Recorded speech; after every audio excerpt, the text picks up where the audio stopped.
ကြည့်ဖို့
လက်စုံ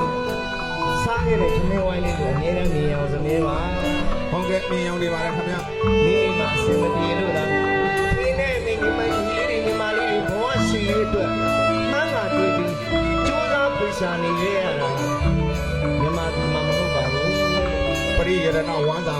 ဆိုင် ဒါကြောင့်နိုင်ငံရဲ့ချမ်းမှာရှာဖွေနေပေမဲ့အဖေနဲ့မိကျမ်းမာပါသည်ညီလေးညီမလေးအားလုံးကျမ်းမာပါသည်ဆယ်ပြာတော့လက်စုံမိုးလို့အားလုံးဆုတောင်းပေးရသားတို့ရဲ့မောင်လေးတွေညီမလေးတွေဖေနဲ့အမေချစ်တဲ့သားကြီးဟာနိုင်ငံရဲ့ချမ်းမှာကြိုးစားနေတယ်ပါလို့နော် ဟုတ်ကဲ့ခင်ဗျာ